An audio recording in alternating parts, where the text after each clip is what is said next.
미국 오바마 대통령이 베트남 하노이에 도착했습니다. 베트남과 일본을 차례로 찾는 오바마 대통령의 이번 방문에 대한 의미, 또 각국의 입장을 자세히 분석해 보겠습니다. 봉영식 하산정책연구원 초빙 연구위원 나오셨습니다. 어서 오십시오. 안녕하십니까. 네, 이야기 넘어가기 전에 잠깐 일정 먼저 살펴보고 넘어가겠습니다. 오바마 대통령 지금 베트남에 방문을 한 상태고요. 25일까지는 베트남에 머물렀다가 G7 정상회의를 위해서 일본에 오고 일본에 와서는 히로시마 평화기념공원에서 연설과 헌화까지 하게 됩니다. 이렇게 아시아를 찾는데 두 나라를 좀 찾는 부분에 대해서 좀 관심을 많이 갖고 있는 부분이 없지 않아 있고요. 이 관전 포인트가 우선 첫 번째도 히로시마 방문, 베트남 국교 강화가 나와 있는데 봉 의원께 질문을 드리면 이 전쟁을 치렀던 두 나라를 방문한다는 것 어떤 상징적 의미가 있을까요?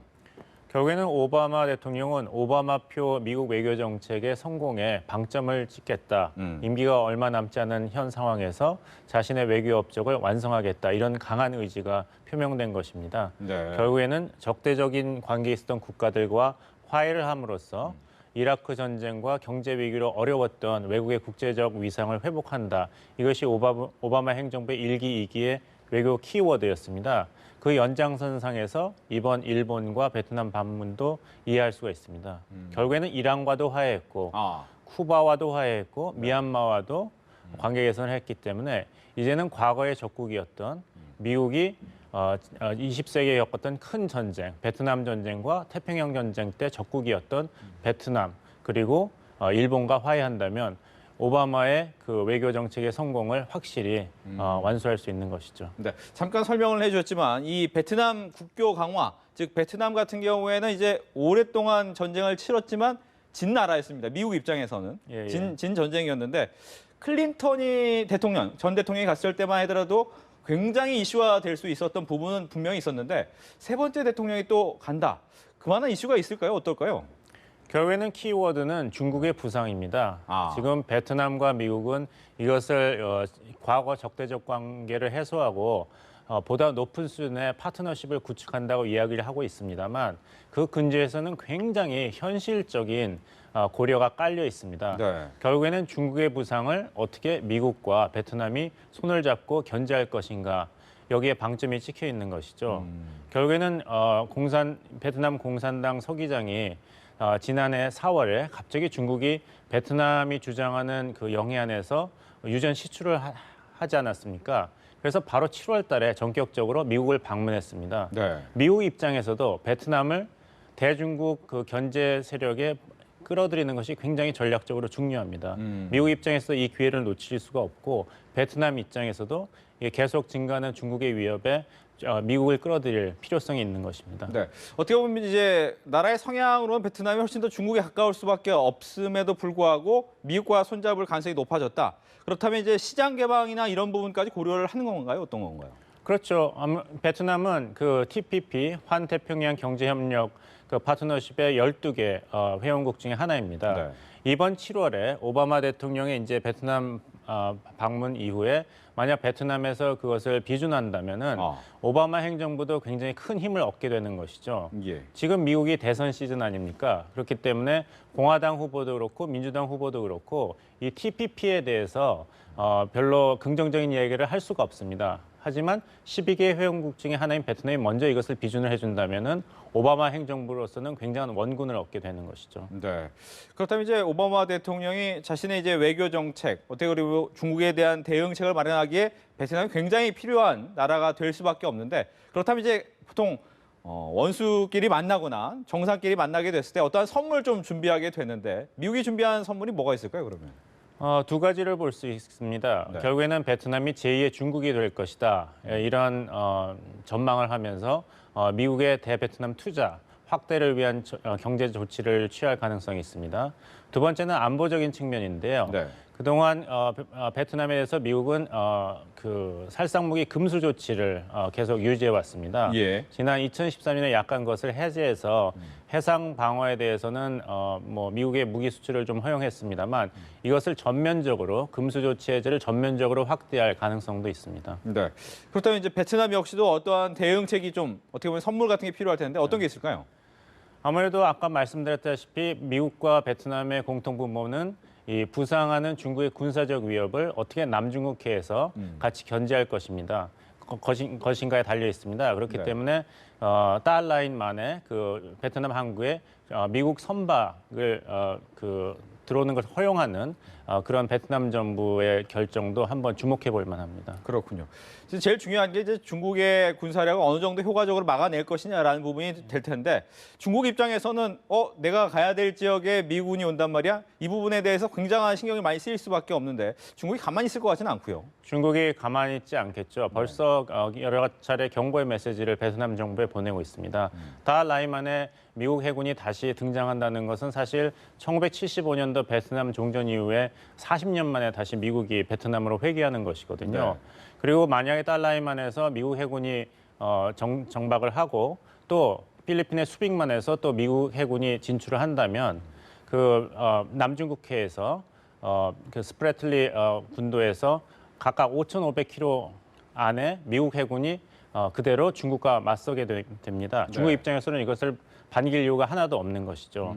그래서 베트남 정부도 얼마나 이 친미적인 안보 정책을 취할 것인가 여기에는 아직도 좀 의문점이 있습니다. 왜냐하면 경제적으로도 네. 중국은 베트남한테 굉장히 중요한 무역 상대국이고 또 수자원도 중국 측에 의지하고 있습니다. 그래서 이 중국과 미국 사이에서 베트남이 어떻게 균형을 잡을 것인가 이것이 관전 포인트라고 말씀드릴 수가 있습니다. 네, 즉 베트남 같은 경우 양쪽에서 다 실리를 얻기로 가장 원할 텐데 또 쉽진 않겠네요. 쉽진 않죠. 네. 또 한 분, 갑자기 또 생각나는 질문인데 중국 같은 경우 지금 필리핀이 새로운 대통령 정부가 생기면서 그 지역 역시도 또 쉽지 않을 것 같단 말이죠. 예, 그렇죠. 네. 그러니까 지금 남중국해를 둘러싸고 굉장히 여러 가지 불확실한 요소들이 진행 중입니다.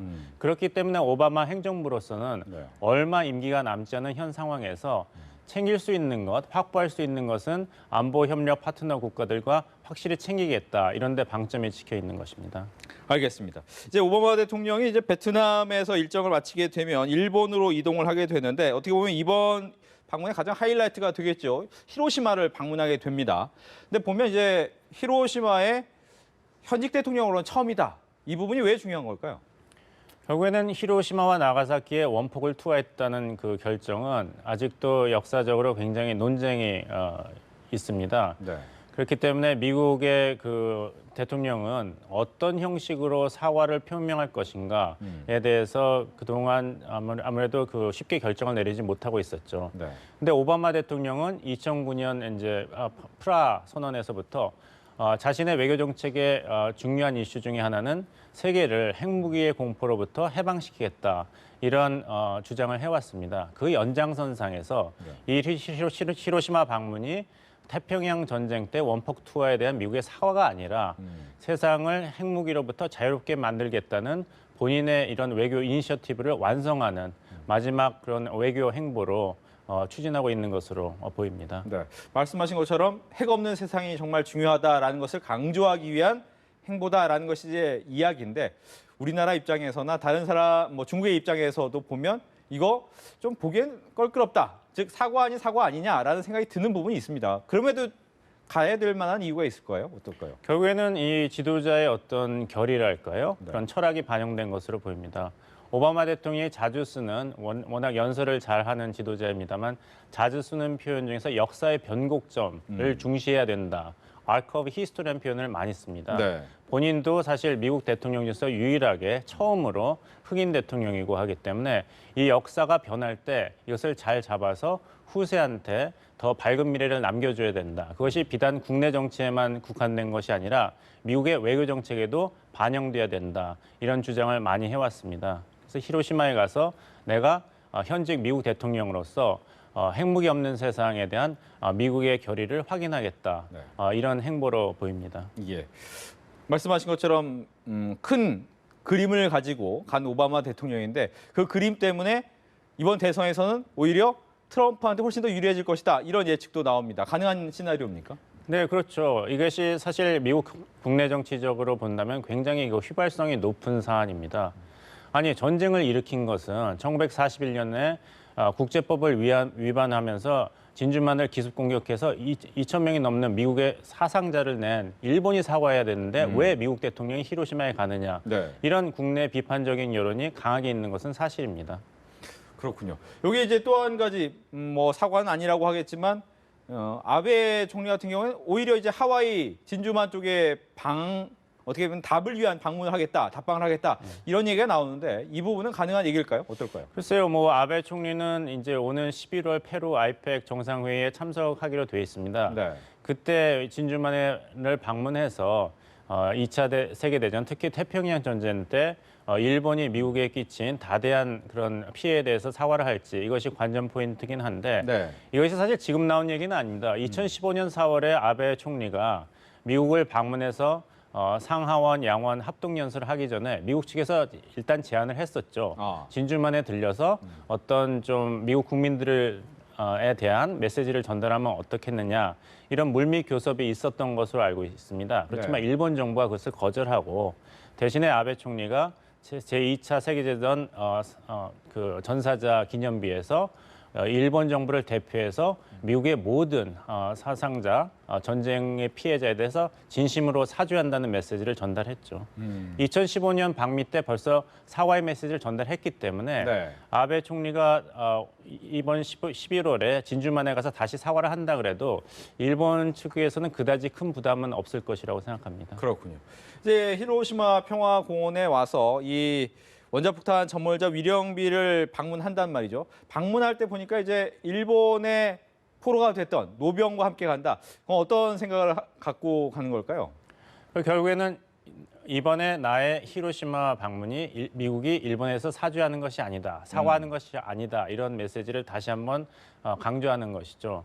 NHK와의 인터뷰에서도 얘기하지만 네. 나는 사과할 의사가 없다 이렇게 오바마 대통령이 깨끗이 이야기를 했습니다. 그래서 지금 94세가 된 그때 바탄 죽음의 행진 때 살아 돌아온 미국의 그 군인, 그 전역된 군인과 같이 감으로써 방점은 히로시마에 대한 이 미국의 원자탄 공격이 아니다. 네. 전쟁의 피해자들을 추모하는 것이고 그런 끔찍한 역사를 되풀이해서는 안 된다는 의지를 표명하는 것이다. 이렇게 메시지를 정리하려는 것입니다. 네. 그렇다면 이제 우리나라 입장에서는 약 200m니까 걸어서 5분 정도 거리에 있는 한국인 원폭 희생자 위령비에도 가졌으면 하는 것이 이제 우리나라 입장인데 이 부분은 가능성이 있을까요? 어떨까요? 아직 그 계속 물밑 교섭이 이루어지는 것으로 알고 있습니다. 언론 네. 보도를 통하면은 결국에는 미 측에서도 이것은 오바마 대통령의 결심의 문제다 이렇게 이야기하는 것을 보면은 가능성은 열려 있습니다. 좀 두고 봐야겠죠. 예. 이번 일을 계기로 결국에는 히로시마와 나가사키에서 원폭 투하로 22만 명의 피해자가 생겼습니다. 그 중에 최소 10%, 3만 3천 명의 피해자는 한국인이었습니다. 이런 사실이 역사적 사실이 미국 내 또 전 세계에 좀 더 잘 알려지는 것도 또한 대단히 중요하다고 생각합니다. 알겠습니다. 문제는 이제 이번 아시아 순방에 뭐 베트남과 일본도 가게 되지만 그걸 보고 있는 우리나라나 중국 여러 가지 또 아시아의 역학 관계에서의 상당한 문제점을 시사할 수가 있을 텐데 오바마 대통령이 이번 순방을 마치고 나면 아시아 전반에 어떤 좀 영향이 있을까요? 결국에는 한미일 3자 안보 공조의 수위를 높여야 된다 이런 목소리가 높아질 것입니다. 네. 그런데 일본 입장에서는 미국과 이제는 안보 동맹 국가로서의 위상을 서로 높일 기회가 생기는 것이죠. 거기에 한국이 어떤 입장을 취할 것인가 이것이 중요합니다. 네. 또한 미국 정부는 줄기차게 남중국해에서의 중국의 행동에 대해서 한국이 보다 적극적으로 문제 제기를 해주기를 요구해 왔습니다.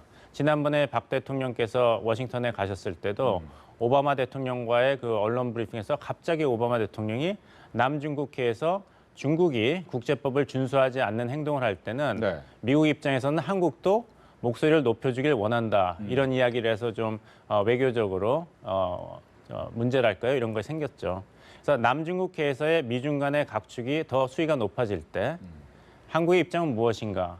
이런 압력이 증가될 확률이 높습니다. 네. 대비가 필요한 시점입니다. 여담으로 한 가지만 더 질문드리면 지금 말씀하신 것처럼 이번 방문이 오히려 트럼프한테 유리할 수 있다.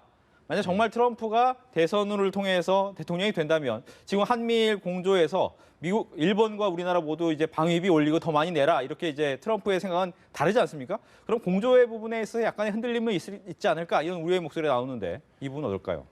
저도 그런 점을 우려하고 있습니다. 결국에는 트럼프가 미국 대통령으로 당선이 되지 되지 않는다 하더라도 네. 트럼프가 제기했던 문제, 왜 동맹국의 안보에 미국이 이렇게 많은 희생을 치러야 하는가?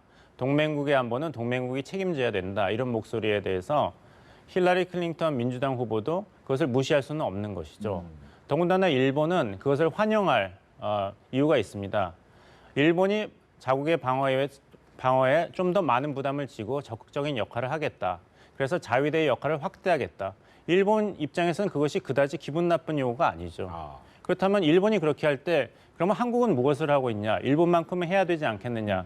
이런 목소리가 미국에서 제기될 가능성이 있습니다. 알겠습니다. 이렇게 해서 봉영식 아산정책연구원 초빙연구위원과 함께 이야기를 나눠봤습니다. 오늘 얘기 잘 들었습니다.